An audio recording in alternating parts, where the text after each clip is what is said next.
Ladies and gents, it's an iconic type night. I was making stupid money at that time in college. This is gonna be a crazy take, what I'm about to say right now. I don't really agree with that. Let me tell you why. I gotta ask about the Spencer Walter thing too, because I remember, dude, Spencer went to his house. Spencer is a f***ing loser.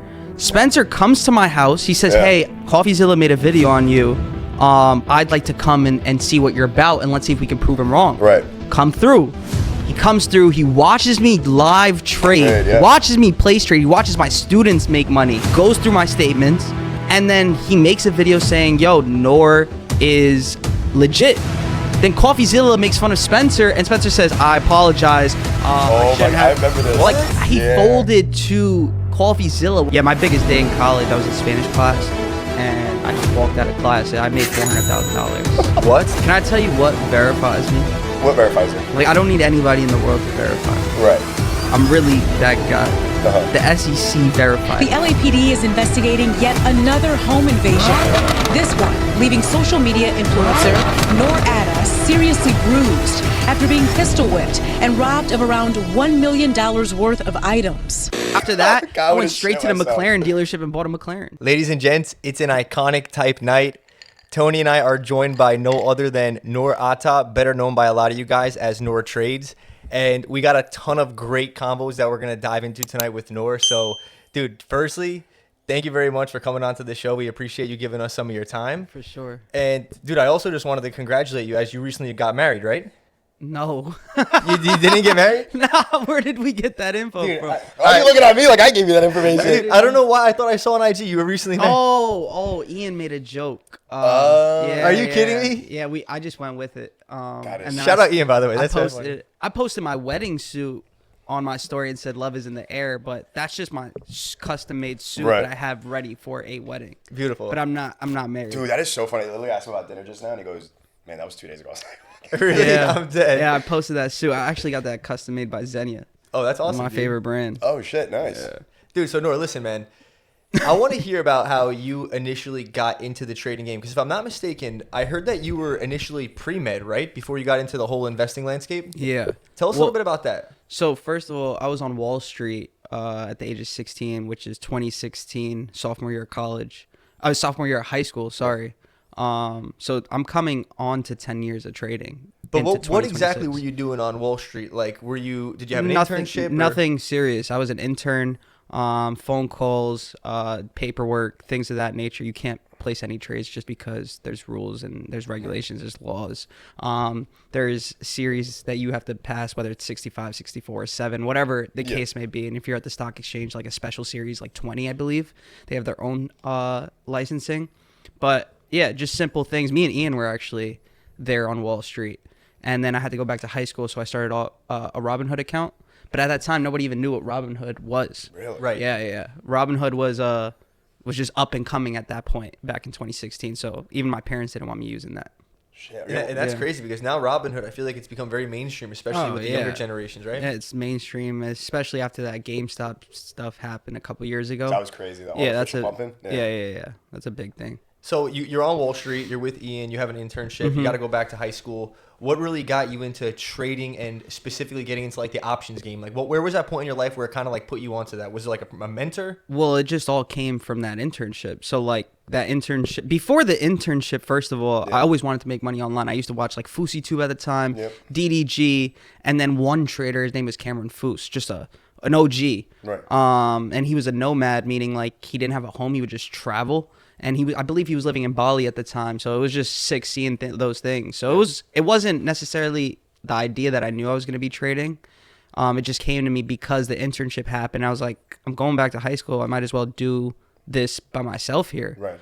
So I opened up a Robinhood account and then deposited $4,000, $5,000. At the time, I was reselling Yeezys. That was a big time. Right. And if you walked in my school, anybody could attest to this, you would always see someone wearing a product from me, whether it was Yeezys, Bapes. I was the person that was selling those things to the students in the school. So I had a lot of money saved up, and I was selling on Wall Street because those guys had a lot of money. So they would always call me for stuff. That's awesome. Yeah. So I ended up depositing a total of like $24,000 into my Robinhood account. Like off rip, like first time? No, over a period of time. So like 4,000, 5,000. Those deposits came over time, and then it accumulated to 24,000. That was my only deposits ever in the trading world. Now, at that time, were you playing like penny stocks? Were you investing in individual stocks, or were you already into the options at that time? I was just trading stocks, and the stocks that I was trading was like Micron Technology, which was one of my favorite stocks. Right. Roku, Square, SQ. Those were That one all popped off a lot. Yeah, those were all stocks in my price range of $40, $20, $30, whatever the case may be, and I could buy a few of those shares, and I could make a couple $100 off of it. And the first time I made $1,000 was probably like a month into trading, in one day. Oh, one day, okay. Yeah, $1,000 in one day, and that was off of like Square, I believe, or Micron Technology, one of those two. Dude, that's nuts, man. And at this point, as you have this 24,000, you have your, because I noticed it sounds like you already had like this natural business acumen. You're already like, how do I hustle? How do I make money online? Yeah. Kind of fell into it. When you were doing these trades at this point, are you still 16, 17? Is this after Wall Street? Is this during as well? Like what when you were doing this part of the trading? Oh, this is right after, because Wall Street internship was this summer. Okay. So those 3 months I was available. Like I didn't have any school, but as soon as school starts, it's not like you could drop out of high school. Right. So Unfortunately, right. yeah, so I went straight back to high school, and that's when I first started, September basically of that year. That's nuts. 2016. Damn. That's crazy. And then like once the pandemic happened, that threw like a whole monkey wrench into the stock market. Yeah, that was after college. COVID helped me drop out because of my parents. I was in premed. So I went from high school, premed, got accepted to all my colleges that I applied to, got full scholarships. And I was in pre-med, and then obviously I was trading during that time, and I was making stupid money at that time in college, like ridiculous amounts. Trading. Like trading? Trading, yeah. Trading. What and I had what started exactly stock was hours. it that you were trading? Like at that point, were you still messing around with like the individual stocks that you were Yeah, playing with before? Same thing? yeah, but options, obviously. Yeah, So right. options. Where you And got that leverage. yeah, my biggest day in college, I was in Spanish class, and I just walked out of class. I made $400,000. What? Yeah. What was the play? Give us the play. What was So- the actual trade? So I played earnings for Amazon, and earnings is a gamble. It for one. is. It always I've is. come to realize that. But I had shares and I had options. So if the options went to zero, whatever, I still Right. had shares. I had 6 figures in shares. Right. And that stock popped off like, it was the craziest Amazon earnings I've ever seen, like 15, 16%. If you go back to the chart, Right. it was 2018 or 2019. And yeah. Oh, I think it was 2019. Dude, $400,000. Yeah, $400,000. That's insane. And correct me if I'm wrong. At the time, what was Amazon's stock price? It was definitely because Well, Amazon This is prior to split. Yeah, Right, because right. pre-split, it went up into Yeah. thousands. Yeah, they're $3,000, It went up into $3,500. Yep. That's so nuts. That's crazy. How do you process that? And one thing before we get into that question, one thing I do want to ask. And hold on. And Yeah, go. unlike other people online that say how much they make, if you go to my YouTube right now, Yeah. you'll see a screen recording and a walkthrough live login of me making 400. I'm not just saying it. Like No, if no. you You have go receipts. if you go to my YouTube, I did a whole live login, logging into my account, screen recording, and I showed the whole platform that I made $400,000. And Nour, I'm going to bring it Yeah, back, but yeah, I yeah. do just want to add something. I think that's also why you found so much success in your stock market community, because that's something where you're only going to have members if you're truly providing some sort of value. And if people are winning with you, as I've seen on your story 100 times, like when some trades hit, the W's in the chat go stupid. Yeah. Like you realize that there's actually some value you're putting out there for them. Yeah, I would half agree with that, because most of the industry is a bunch of frauds. So and they have a bunch of members and they make a bunch of money, a lot more than me, for sure. And it's interesting, especially for this market. I mean, it's funny, right? It's always like when you think about like fake gurus, they're making money selling courses rather than they actually are trading. Like Yeah, That's we real could go talk. through literally everybody you guys can name right now. I can tell you who's real and they're all fake. Really? All of them, yeah. The What's- biggest faces are like TJR, fraud. He's actually gonna make like 80 million this year, around 80 million. That's crazy. Off of broker rebates. So what that means is, you know how I'm in stocks. Yes. So the laws and regulations when it comes to stocks completely different. Right. I deal with the SEC. They don't deal with that. No. They deal with something called the SFTC, something like that. Okay. And the rules are a lot laid back versus when it comes to stocks and the stock market. So they have brokers offshore, and we could go more into detail about that. But for example, I use something like TD Ameritrade, right, which is now owned by Charles Schwab, for example, or Mumu. I use Mumu. I use Interactive Broker. These are all actual brokers. all regulated by the SEC. They're publicly clean. they're all publicly traded. Even Mumu is on Right. publicly traded. They're owned by Futsu, which is the parent company. And they're publicly traded. Right. So they all have specific rules. So when I deposit money, or if someone signs up my link, for example, I don't make any money from them, any money from them losing. But when he has these brokers, these random ass brokers you've never heard of, they have a kickback thing. So basically, if I deposit 5,000 to this broker and I lose 2,500, he gets 2,500. Yes. What? That's crazy. Listen, but that's just that. Then they got future funded accounts, this funded account BS that's been very popular for the last 5-6 years. I could have got into that and what is plenty that of about? money. Explain a little bit more about that. So the funded account thing, this is why the industry is messed up. The funded account thing is basically they target people with no money, right? People who have little to no money. Because instead of depositing $500 to your account, you can buy a $50 account and get access to $500, or buy a $200 account, get access to $5,000. But it's fake money. Right. Oh. So when you fail the account, they just made $200 from you, so you have to keep buying accounts and accounts. They make challenges, so you have to pass like a 5-step challenge, and then they tell you after the 5 steps that you pass, you get an actual real live funded account. And then you fail that too, and you have to restart the whole thing and pass the 5 steps again. That's crazy. Yeah. And they're really just making the money off like the subscription you're technically paying to do these challenges. As humans, let's think about it together. Yeah. How does a company make money if you make money on their account? So if you were to, let's say, pass the account, make $5,000-$10,000, and they are supposed to give you a 90% split on these funded accounts, how would they make money? They make money off of you failing. That's the only way they make money. When you go to Louis Vuitton, and how does Louis Vuitton make money? Like this jacket that I'm wearing, for example, I got something in return, and they received my money for it, right? Like that's exchange of value. There was an exchange there, right? Nobody's losing, right? I spent that money willingly, and I received a jacket that's worth the money that I paid for because I paid for it. Right.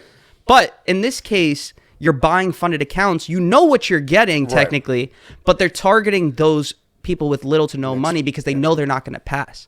So they know exactly. So that's how people like TJR and a whole list. We can go literally through each name if you'd like. And What about someone like Iman Gadzhi? I know that he's like huge. Iman Gadzhi's not in the trading space, but Iman Gadzhi was basically a smaller player in like this whole e-com agency thing and just took advantage of it. Yeah. I don't think that's being a scammer or a fraud. Yeah. He had knowledge of the industry, even if he wasn't making $200K a month or $100K a month. He was making, let's say, $10K a month from his agency. He knew how to make $10K a month, and he just went out and exploited that and taught you how to create an agency and all the advantages to that. But was he making his type of money from his actual skill set? Like, for example, my skill set is trading. Exactly. Right, and I could show you how much I've made from trading. Did he accumulate? No. Right? But he exploited the information, which is nothing wrong with that. A guy from New Jersey, I don't know if you guys know, his name is Dan De Silva. Sounds so familiar. Very long time ago, back in like 2015, 2016, he exploited e-com. He was the first person to drop a course on e-com. Like drop shipping. Yeah. And he barely made any money. Like when I say any money, maybe like $3,000 max from drop shipping. But how much did he make from the course? A ton. $6 to $8 million on his drop. That's crazy. That's when, like, you get what I mean? So that's like the similar epidemic you were seeing right now in the trading industry. Here's the thing though, Wood, I noticed about you, and I think it's kind of you're like the 1% when we talk about traders. How did you learn? Because how does someone like you go to Wall Street? You get a funded account, you get all this money. What's the strategy for you? What are your principles that made you a successful trader? It's literally trials and self-experiment. Back on YouTube in 2016 when I first started, it was rocket science. There is no course. There is no one guy. There is no Nour Trades at the time. Like nobody knows where to go to learn. So you go to YouTube videos and they're trying to explain contracts, and I'm over here trying to understand how one contract is equivalent to 100 shares. Like it's all rocket science. It's all Google. Like, when you go on Google and you're trying to learn something, Google isn't the same of like, let's say I come to you guys and I say, how do I start a podcast? Right. You guys know the ins and outs, and you could give me step by step versus a Google answer. How do I start a podcast? Well, you got to buy a mic that can have this and type. You know what I mean? It's very different. So when I was learning, it was rocket science. So I had to try things on my own, lose money, make money, lose money, make money, until I figured out what works, what doesn't work over a period of time. Like what I did trading back in 2016 versus now is completely different. Like if you go to my videos, because that's all like documented on my YouTube. Yeah. And you evolved over time. Yeah, you evolve over time. There's nothing wrong with changing as a trader because you learn things don't work and things do work, and over time you have to adapt to those things. So in other words, it sounds like you have your own philosophy with this. You've got in there, you got in your losses, you got in your wins. Obviously, your 400K freaking day win is. Was that your biggest win all time in a day? No. You've had bigger? Yeah. What's the biggest? It was during COVID, like around 800,000 in one day. But those were shares, and that was me getting into long-term plays, and I just happened to have those types of days because how crazy the market was whiplashing. Yeah. So yeah, I had an $800,000 day. When you're making $800,000, what's your initial stake in those options? Like, are you leveraging $20,000 and they shot up and you had like a 100% day return? Like, what does that look like? What's your beginning balance with that? Well, with that, yeah, like that's my long-term account. I have I have around like 5 million liquid in that account, and then I get up to 4 times that with margin. Not like I'm using all of margin, but I'll use like 4 million from margin, which is nothing.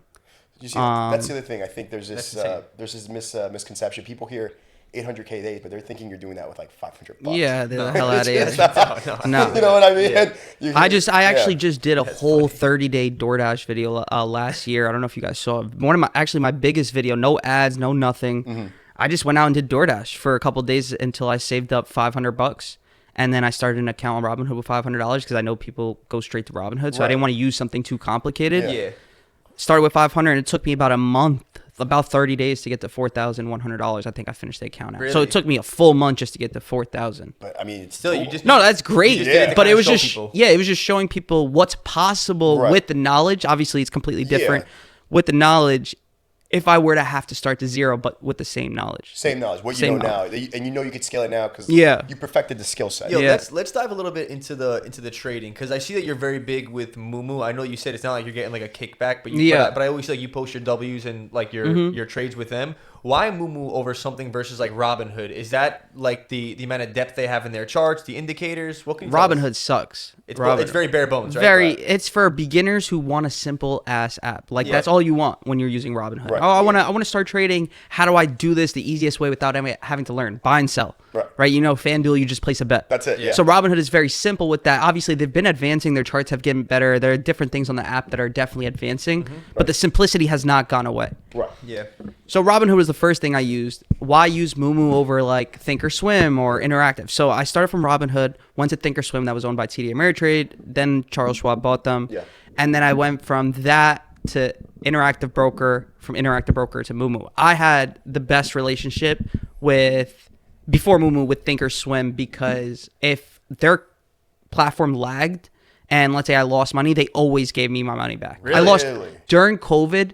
The type of the whiplashes in the market, the platform would freeze. They weren't prepared for stuff like that.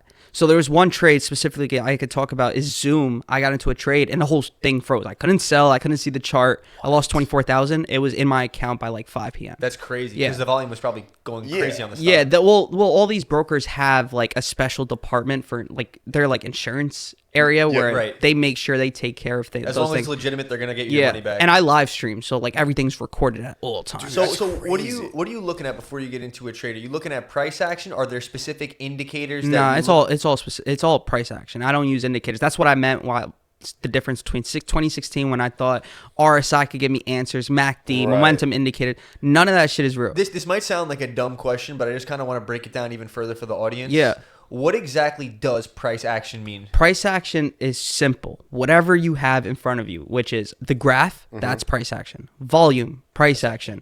Times and sales, which shows you the transactions every second. Every second, there's millisecond, there's transactions going on. Right. I said chart, volume, times and sales. Level 2, which is the difference between the buyers and the ask, which is the bid and the ask. The bid is the buyers putting a bid out, and the ask is the sellers putting an ask for their stock. So basically, there's always someone trying to sell at a certain price, and there's always someone trying to buy at a certain price. Right. That's price action. And very simple. I'll tell you what, Nour, we could have a great conversation on this because I had a little bit of experience playing with the options game too, and it really is one of those things like where you say like it's trial and error, you live and you learn. I remember I had some positions that I entered in, at like option plays. and let's just say the stock went up and the option, like the contract was worth much more. Yeah. Dude, I couldn't find someone to buy it afterwards because I was playing these like low volume low stocks. flow, Like, yeah. You got to take all that stuff into account before you jump into a trade. Yeah. So the difference between that is I've never even touched any of those stocks. You stick with like the blue chips. Since I've started, I've only played with the main popular stocks in the market: Tesla, Shopify, Amazon, Meta, probably. Apple, Meta, Google, the main stocks of the market. And I never had to change that. No matter. You do any plays with Nvidia at all? Nvidia, yeah, of course, Yeah. Any main stock, Main stocks, yeah. is something that's in my watch list. Netflix is there, but Netflix is very rare for me to try that because they're still low volume. Right. Yeah, no matter what, they're low volume and the spreads are always wide with options. So, for example, when I say spread, the difference between the buyer's price and the seller's price is very wide. So when you get filled, you might be down automatically like 5-6%. Right, I don't want to be part of that. When I'm in Nvidia, the spreads are like 5 cents, $5. Yeah, you're not worried It's about nothing. that. No. You're not worried about that. That makes a lot of sense. And I buy a lot of contracts, so I can't afford to be down 5% right off of getting in. Now, let me ask you this. So, like, you have these days where you're coming up, like, I know obviously, like, it doesn't happen all the time, but you have those days where you're making like 400,000, a 6-figure win. Yeah, Even those are very rare, though. even let's just say a 5-figure win, right? Yeah. Or a 5-figure loss. How do you manage your emotions with that? Because when I was trading the options with my father, we'd be like pulling our hair out some mornings. Some mornings we'd be celebrating. Yeah. So like, how do you feel about that? I'm very numb. I have no emotions, and that trading from 2016 and me starting that early, it evolved into my whole life. I have no emotions, Right. like all around as a person. So it's a bad and good thing because you need emotions for certain. I have no emotions. Right. I don't get sad. I don't get happy. So one thing that happened recently last month in October, I lost 60,000 in a day, and my friend watched it, and we came out to the living room, and I'm just watching TV. I'm on YouTube. I don't watch TV. I go on YouTube. Stoic, yeah. I'm just chilling, and he's like, yo, you got to celebrate your green days more. And I started laughing because, like, I'm not sad about my red day, but it was a big red day in front of him. You know what I mean? Absolutely, So he was like, yo, you got to celebrate your green days more. And it's What just was your biggest loss? I got to hear this. Like, your biggest loss, we go. day trading. trading. Right around the 200 mark. You lost 200,000 in a day? Yeah, right around there. Wow. 200, Were you 250. emotionally attached at that point, or was this already after you numbed out? Bro, I was catching a trail. I was actually that day. It was almost like I made 200,000 because it was back. This was August 2022, and I was making anywhere between 100 and 200 a day at that time. That was my biggest time, my biggest month day trading specifically. I made 860,000 that month.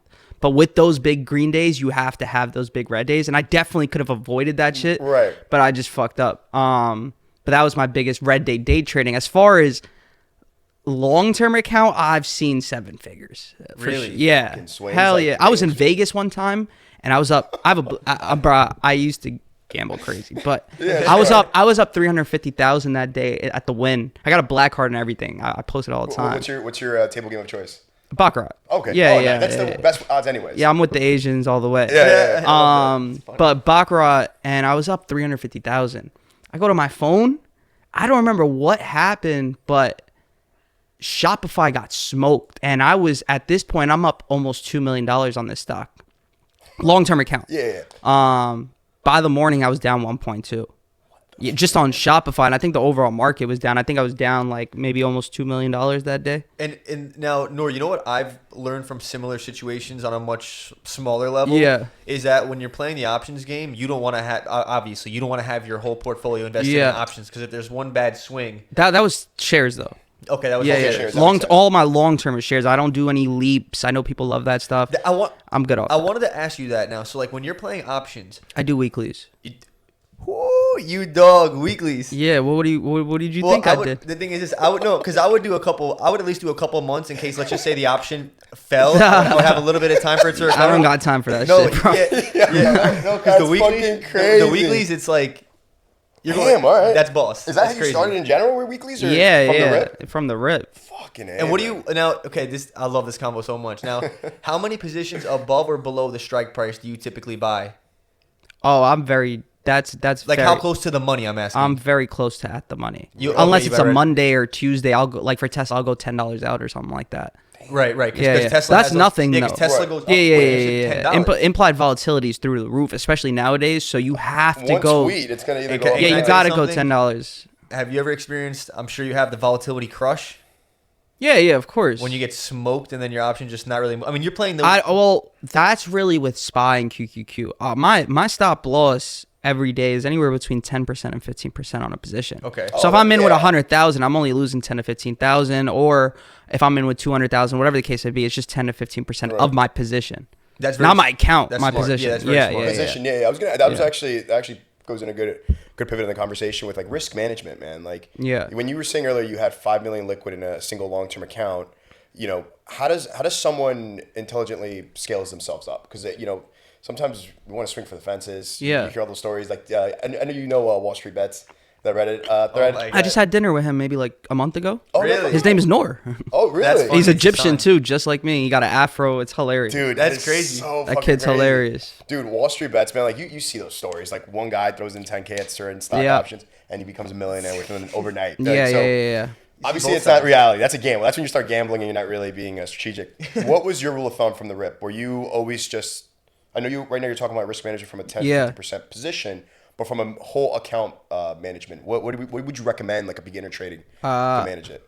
Like, well, how would I? Well, for me, it was easy. I came from food stamps growing up. Right. So that's been like a thing where like I never want to lose it. Like I know how it feels to not have money. Right. And I feel like for some people, they don't know how that feels. Yeah.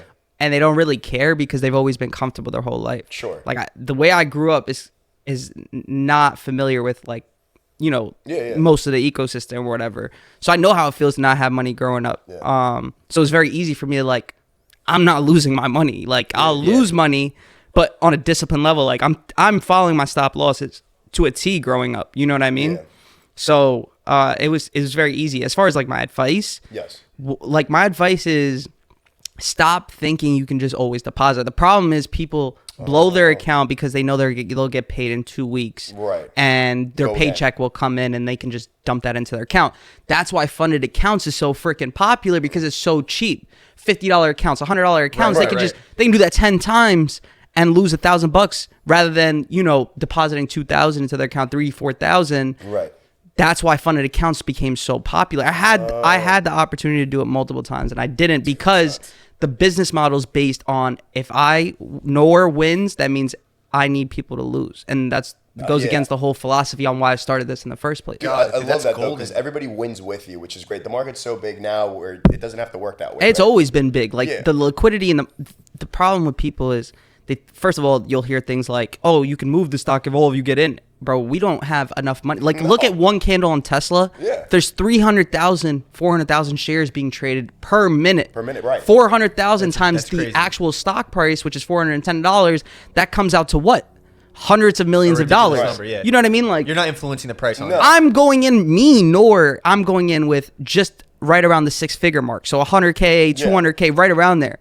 We're talking about hundreds of millions of dollars. That's one, what do they call that? One myth of that. The second thing is, when it comes down to that, people think that, when it comes to trading that we can, I don't know. There's just a bunch of myths when it comes to trading, but that was one that I heard from online. Like, it's just dumb. I think it was crazy though when the whole thing with GameStop was happening. I think one of the biggest whales was like $40 million. Yeah. Like massive. Like that shit up. Yeah, they're crazy. That was GameStop was wild, man. Wait, like brokers couldn't handle that at all. GameStop, AMD it was, right? And was Nokia. it AMC? No. AMC. Yeah. I'm thinking of the tech They were wild, man. Oh my God. Yeah. What? So I couldn't keep up with that. I remember like every other day, either people were jumping in at the time, either you became a millionaire or you were just getting smoked out because it was just those swings were wild, bro. Yeah, but you also don't want to be the last one holding the bag. I think too much from like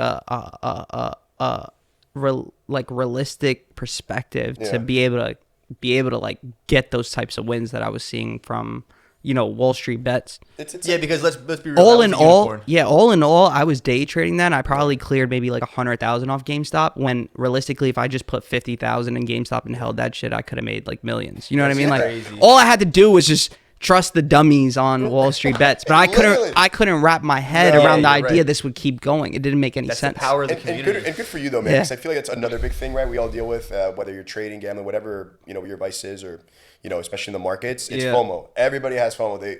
Like, for example, do you dabble in crypto at all? I was right about to ask that. So I used to gamble a lot. I told you guys back in like 2018. So the only reason I had so much crypto, like 7 figures in crypto, was because I was making money on stake, and I would just keep it in crypto. Yeah, That's and when, like, stake was like a warehouse. yeah, and you got to remember, It was, dude. It was so tiny. LA was like the spot where everything can happen. So if I ever needed cash for my crypto, they would charge a 1% fee out there, which was nothing. That's crazy. Yeah. That was like a friend and family. I believe they charge everybody else like 3%. Yep. But regardless, that's nothing. So I would have my money in crypto, and if I ever wanted cash, I would just transfer it like that. What do you think about crypto as an investment? I don't follow crypto enough. But you see how volatile. My problem, let me tell you my problem with Bitcoin. I had that much in crypto because of stake, not because I was educated in crypto. Oh, yeah. You get what I mean? Right. I just happen to make money from stake and then end up making a lot of money from crypto because I had my money in crypto because of stake. It was like the vehicle, yeah. Yeah, it was and I was just making money just by just chilling. I wasn't doing anything. Right.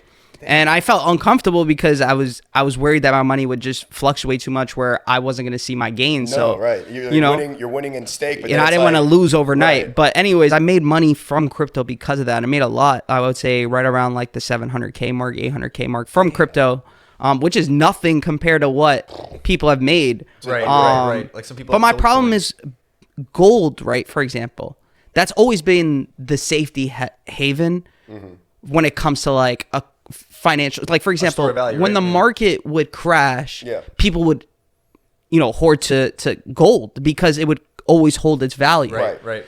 Bitcoin was supposed to be another gold. Right. But when you look at Bitcoin and you see where it's trading at $84,000 when it just reached 125,000, when the market's struggling right now, I find that just that's not what we said Bitcoin was for. Right. Bitcoin's supposed to be a rare commodity because it halves, right? It becomes more limited over periods of time. There's only a limited amount of it anyway. So that's one. Just like gold is very, well, I would say it's limited because over time we're going to run out of gold. I don't know how long, but you don't make more gold. Exactly. That's right? fair to say, yeah. So that's equivalent to gold. The second thing is Bitcoin was originally said to be a safe haven. So why, when the market's crashing, why is Bitcoin crashing too? So that's my problem with investing in Bitcoin. There's kind of like a little. Because if I'm going to lose money, I'd rather just lose it in the stock market because I know Amazon will show me financials and earnings to show me that, okay, they deserve to come back. Bitcoin, it's like I'm losing money when I was supposed to be in Bitcoin because if the market crashes, I at least have Bitcoin to hold my price up. You know what I will say? I very much agree with you. And like, I'm by no means like I do have some crypto, but I'm not like a crazy advocate for it. But what I will say is that in like the grand scheme of things, if you zoom out, if you bought Bitcoin at any point really over the last like couple of years, I mean, if you bought it on top and you were that guy, like you're eating crap. Yeah, my first purchase of Bitcoin was at 3,000. So it was worth like nothing, pretty much. That's not nothing. I have friends that were buying at like a couple $100, but I'm just saying, like, I just don't see, like, right now it's just too, for the type of money I'm playing with. It's very unnecessary for me to be in crypto. Now, it's always good to diversify and have a little bit of play money in Bitcoin. Sure. Right? But right now I don't have any play money in Bitcoin. I was taking advantage on the way up, but I don't have any money there. Okay, I get what you're saying. If you were to break down your portfolio as someone who has $5 million liquid in accounts, how would you kind of paint a picture for us? That was $5 million was 2020. 2020? Okay. Yeah. So it's probably more now in your long-term trading account? Yeah, right around 10. 10 but now. that's because I pulled money out. Of course, yeah. But like diversity-wise, I always loved the stock market. Of course. Because if you look at the last 60 years, the stock market is always going to be higher. Of course. But you don't buy stocks that don't prove to you that they're going to be here for a while. Like you buying random stocks. No. You know what I mean? Luckin Coffee. I'm in the S&P 500. I'm buying things like Apple. I'm buying things like, for example, Tesla, the future of things. I'm buying NVIDIA. I'm buying Meta. Things of that nature. Google. Things that have showed me that they've been here for a long time and they're going to be here for a long time. Right. Now, there are going to be things in your portfolio that are far more volatile because they're not value stocks because they haven't been here for a long time. They're growth stocks because these are stocks that are going to be something crazy in 10 years. For example, Tesla. For example, technically NVIDIA. Right. Yeah. NVIDIA's AI. That's volatile because they're betting on the next 5, 10, 15 years. So when the market falls back, for example, currently right now, you get hit big. So NVIDIA was just trading at 210, we're trading at 160. That's insane. That's off of a little pullback in the market. Right. Now, if you talk about something that's been here for a while and a value stock in my portfolio, Apple. Yeah. Still trading at all-time high while the market's pulled back and while Nvidia's pulled back $40, $50. Yeah. You get what I mean? You're pretty much saying that it's like a recession-proof type of company. Oh yeah, Yeah, Apple. of course. You'll always be on top with now, Apple. Nour, one thing I do want to kind of ask you, like you mentioned a second ago, you were saying that with the stocks that like Amazon could put out a report and it could be like, hey, listen, like we're projecting X, Y, and Z. Mm-hmm. Now this is gonna be a crazy take what I'm about to say right now, Mm-hmm. but one thing that my father and I genuinely learned, and by the way, if you guys are listening right now, drop a comment. I want to get your opinion. We've just come to realize that stocks and their company are not as tied together as a lot of people think. Because just like you said before about earnings calls, you'll see a company post banner earnings. It'll be like all-time earnings, and then somehow the stock is tanking on the day of earnings. Now, I know that there is a famous saying in the stock market, buy on the rumor, sell on the news type thing. But I just feel like I've seen like a discrepancy in what happens with a stock and what the company's doing. I don't really agree with that. Let me tell you why. You have to remember there are still also expectations.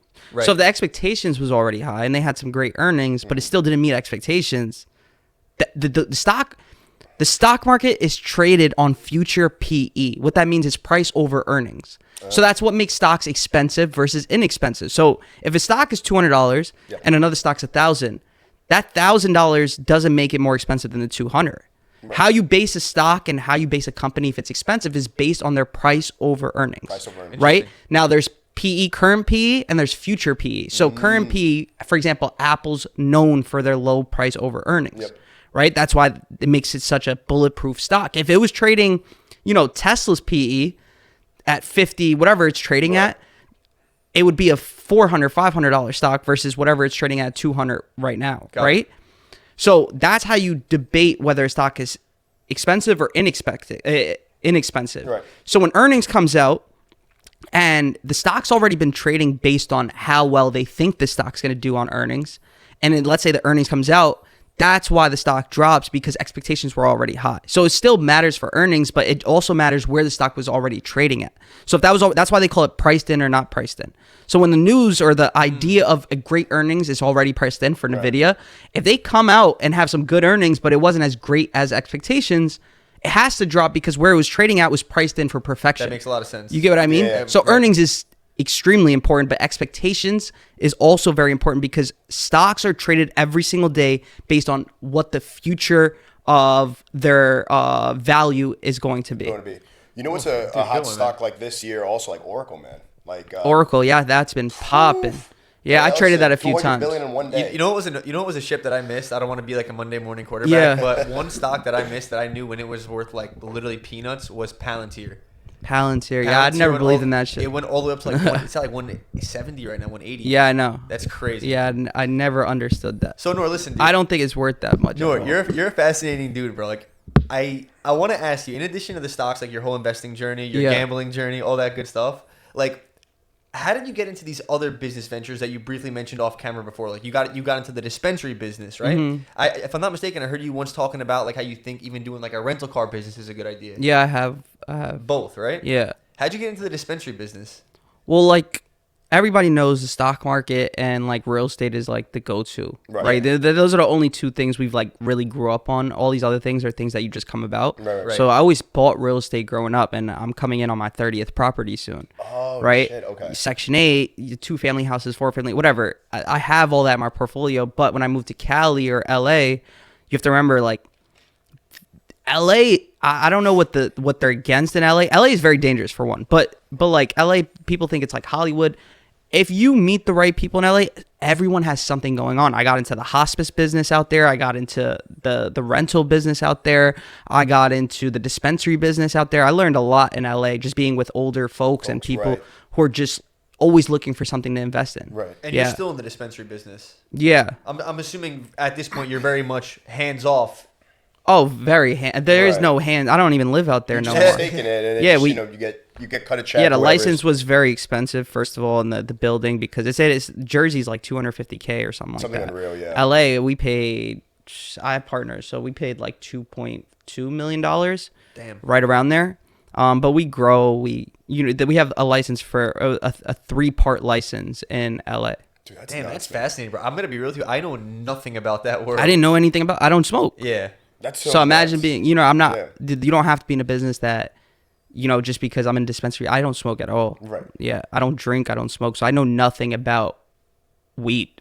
Yeah. You know what I mean? Yeah. But I understand the business. I saw the numbers. They broke it down to me. Broke everything down to me. It was a no-brainer. No brainer. Yeah. Yeah.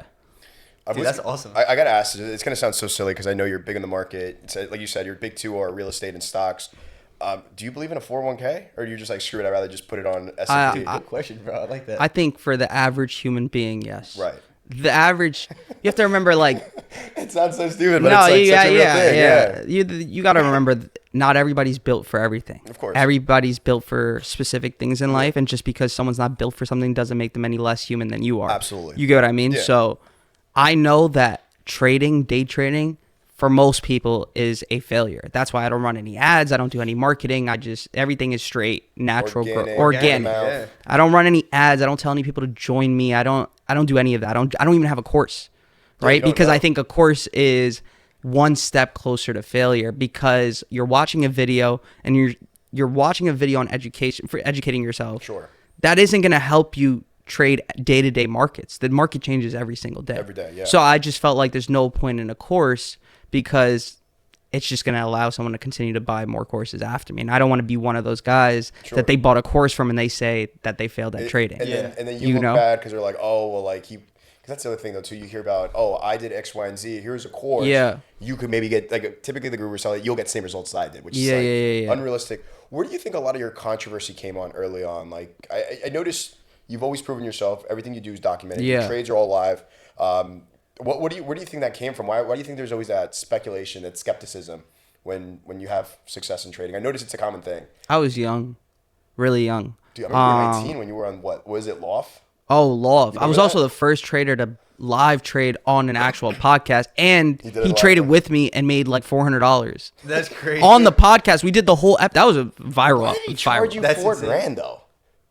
That Love. I looked at that $4,000 and said, sign me the fuck up. I don't. If he said 10 grand, I would have paid that 10 grand. That's fucking wild. Crazy. Why they were mad Think at it. about the views that I got. Dude, insane. That's why I got a million. I got a million plus views from Loft.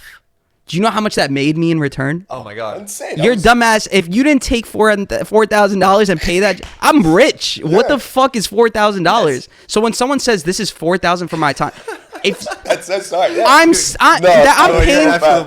I know what Loft is. You know what I mean? Like Yeah. I've seen his page and I know how many views he can get. Dude, he was. But if someone asks me how much for a one-on-one, I can't even give you a price because it's so expensive. we have. You get what I mean? right, Like, right. so if he's telling me his time and his podcast is $4,000, I'm paying that You shit. literally Right. You literally You paid, invested in yourself. dude, $4,000 for a multi-million marketing, multi-million views in marketing. It was my first time to Cali too. I enjoyed the shit out that Dude, trip. I was insane. That's awesome. Because you were 19 at the time, man. Yeah, I brought my little brother. I met Loft, who was big at the Dude, he time. was one of the biggest like prankster YouTubers ever, and then Yeah. he started doing the one-on-ones on the podcast, bro. I remember seeing you, probably. Loft, Loft made Nour Trades for real. That's so if you funny, really, if you really think about it, yeah, Loft made Nour Trades. Why doesn't Coffeezilla? Why didn't Coffeezilla vibe with you though? What was it? Why was he so skeptical? Even after you challenged him, you were like, "100K, I'll do it live. I'll flatter you, can flatter me, whatever." He didn't want to take it. He didn't want to take you up for your challenge. Coffee. You have to remember how Coffeezilla makes money. Coffeezilla makes money On exposing. on exposing and putting people down. So my idea was, if you're gonna say something about me, let's bring up the facts. Like let's actually talk about something. Don't say Nour's a fraud, but show me nobody that's came up to you and told you Nour scammed me. You know what I mean? Like let's not do stuff like that. Yeah. So I made a video and responded to that shit, and we got on the phone and I uploaded the video. I said let's put $100,000 down. Yep.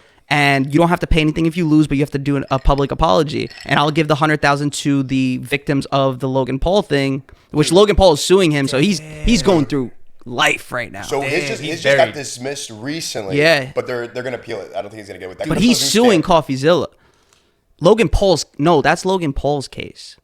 You're talking about his case with him and his coin.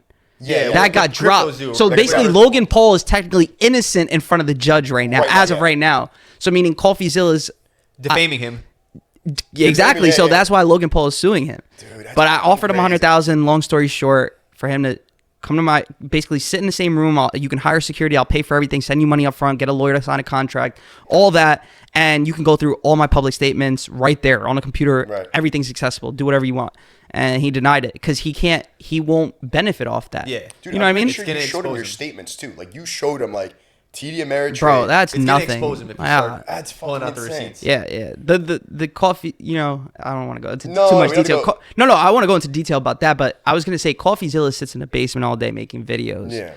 I'm a kid that's 25 and I've made 10 plus times whatever he's ever made in his career, and he has to sit there and make millions of views. He has to gossip. He has I to- don't. yeah. I could go ghost right now, and I will make more money than him for the rest of my life. Bro, you know what I mean? I don't need to absolutely. be public. You know, and the good thing about you don't have to upload videos, man. Like you literally have a skill set where no one needs to know you exist, which is crazy. But I'm very low key. Yeah. That's sick, dude. crazy. We appreciate you giving us some time again, dude, pulling up on the Yeah. pod. Yeah, dude. for sure. I gotta ask about the Spencer Walter thing too, because I remember, dude, Spencer went to his house. Spencer is a fucking loser. Spencer comes to my house. He says, Yeah. "Hey, Coffeezilla made a video on you. I'd like to come and see what you're about, and let's see if we can prove him wrong." Right. Come through. He comes through. He watches me live trade. Trade, yeah. Watches me place trade. He watches my students make money. He goes through my statements, and then he makes a video saying, "Yo, Nour is legit." Then Coffeezilla makes fun of Spencer, and Spencer says, "I apologize. I shouldn't have." I remember this. Like What? he Yeah. folded to Coffeezilla when he came to me in person. I showed him what I was about. He met me. We went out to dinner, apologized, and said, "Yo, like I really see it now. Congratulations, da da da da." But then as soon as Coffeezilla's best friend puts him down and says, "Yo, Spencer, like you shouldn't be going to Scammer's house," and then He cracked. he That's cracked. Crazy. No, you know what- Spencer's a fucking loser. Spencer's getting sued. Bro, they're Oh, Spencer, all dude, they're the all gurus. losers, Ty bro. Lopez right now, Damn. he's getting sued Yeah. for 85 million, something crazy. Yeah, Remember they're all- Ty Lopez. Yeah, of course. Like here, my Yo, garage. with Yeah. the That Lamborghini. was one of the most insane marketing campaigns Yeah. I've ever seen. That was was- fucking wild, dude. So one thing I want to talk about is we're talking about controversies and whatnot. I know we mentioned towards the end of the podcast. How do you spot fake trader? Like, what is your tall tale sign where you could be like, they're full of shit? I know all of them. What's I've like- what's- spent time with them, and once I know right away, I can have a conversation with someone and know within 2 minutes if they know what they're talking about or not. Yeah. It's very easy. Like, Yeah, just know that everyone you're thinking about is fake. I'm serious. And actually, I know two of the main people have never placed a real account trade ever in their Do life. me a Can solid. we Do drop me a solid. name? Can we Sure. drop the name because this. No, is, you could ask me names, and I'll tell you right now. Okay, you're so You're talking about like top stock traders. Top stop, Stock. doxy. Like, stock, forex, whatever. Name them, and I'll tell you who's a fraud or not. Like, I what know about someone like Graham Stephan? Graham Stephan? Grant Stephan, no, but he's more. Real Oh, estate. me and Graham went back and forth on YouTube. Really? He's a good kid. He's a good kid. Yo, he met him. No, your friend met him. Yeah, someone in I Graham freaking Stephan. hear what- Yeah, T-Bone we is had there. a little bit of fun on YouTube, kind of like the Coffeezilla thing, but he was basically saying that. So the difference, Coffeezilla was saying I wasn't a real trader, no proof at all, and said I was a scammer, no proof at all, and he decided to move on with that. Graham Stephan came and said Warren Buffett wouldn't be going to the club like Nour Trades if Nour Trades was actually making money from trading, even though Warren Buffett is 90 years old. Right. But yeah, I'd give Dude, that's so weird. Though. I'd give Graham Stephan a little nuggie if I saw him. I'm dead. Dude, I Just find that. sunned him. Yeah, because what is he, like 5? Like he's just shorter. He's smaller. Yeah, he's 5'6". He's got to walk around with security. Dude, that's insane. I think that's the crazy thing about you, man. We always take everybody at face value. We're not here to be like, gotcha, like you're full of shit. Like, Yeah. if you tell us you're a multi-millionaire trading guy, like we're gonna believe you. Cause Nah, we're not- if you guys ever bring someone to the podcast as a trader, just call me. They're full- I'll You'll sit there. verify them. Can I tell you what verifies me? what verifies you? Like, I don't need anybody in the world to verify me. Right. I'm really that guy. Uh-huh. The SEC verified me. Can we hear about Yeah, that? tell us a story about that. Like, bro, you don't understand how serious that is. At the age of 19, I got subpoenaed by the SEC, a real case. Like, I posted the whole case and the case number on YouTube with the Coffeezilla thing. How did that happen though? Like, They knocked on my door at They 8 just- o'clock in the morning. I'm waking up blind. I wear contacts. So I'm waking up and Yeah. there's an old guy taking pictures of my car outside. And it's the attorney general. So I'm yelling like, yo, like I'm thinking, because this is, you have to remember, like, I never know who's friendly and who wants a picture and who's trying to, you got to remember gotta be where, careful, yeah. the type of watches I'm wearing, things like that. So someone's out in my driveway taking pictures, right? So I'm yelling, and then he comes and basically serves me with my subpoena. Yeah.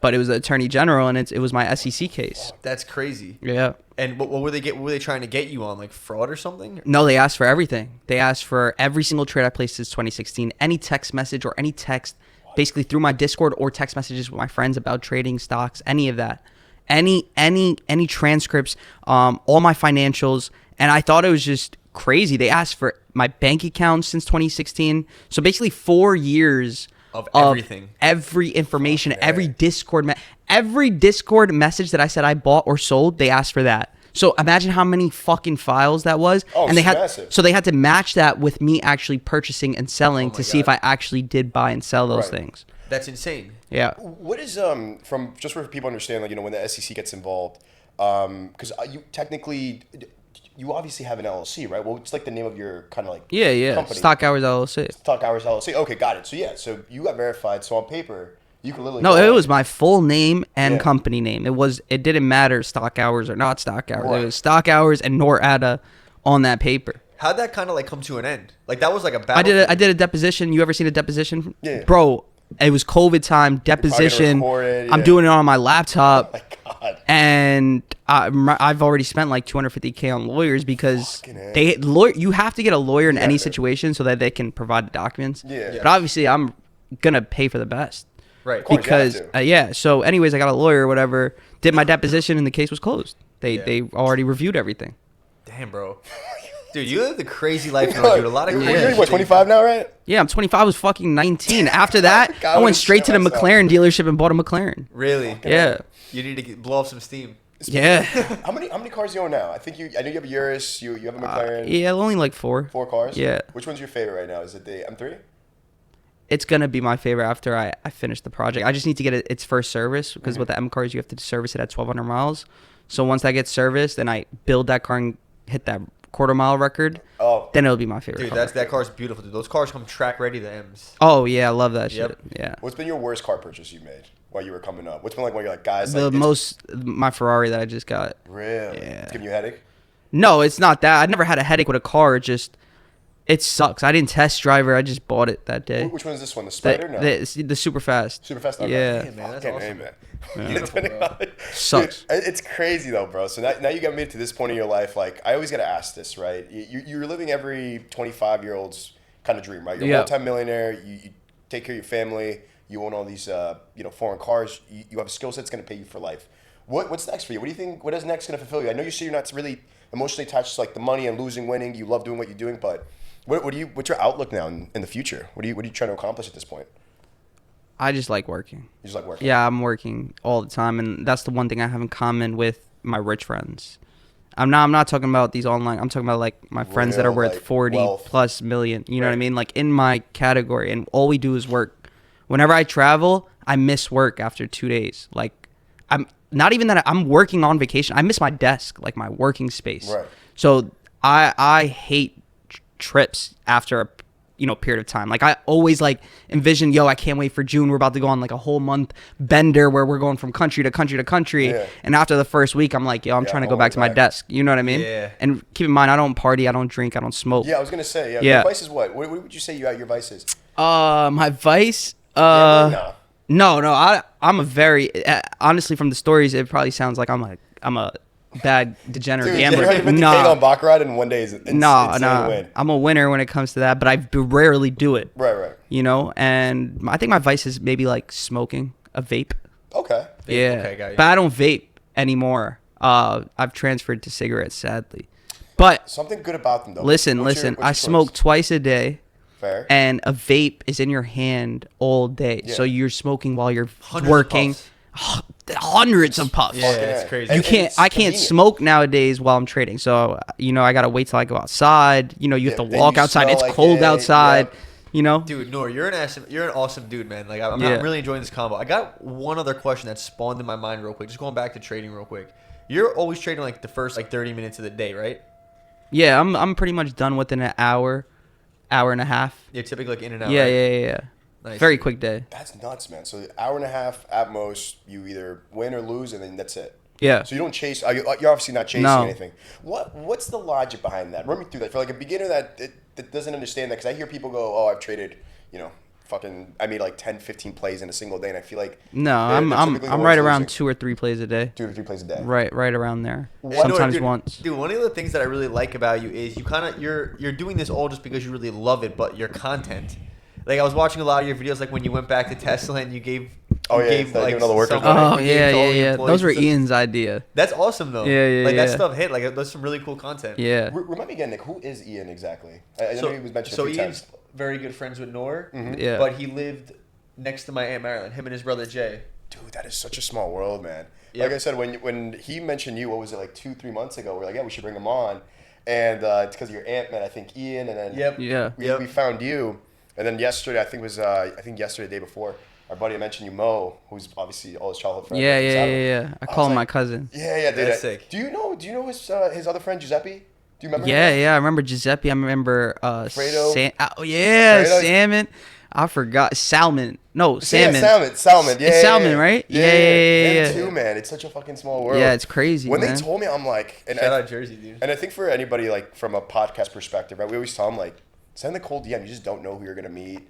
You know, I mean, One thing I noticed we didn't talk about with you, but like, did you ever have a mentor? Anybody you were with? No. You just built brick by brick. Yeah. That's fucking business wise, trading wise, everything wise, except like my businesses in LA, because technically whoever helped me or whoever I networked with was technically a mentor, because I wouldn't have got into it if it wasn't for them. Yeah. Right. They're having the right conversation. So like my hospice business, my rental business, my dispensary business.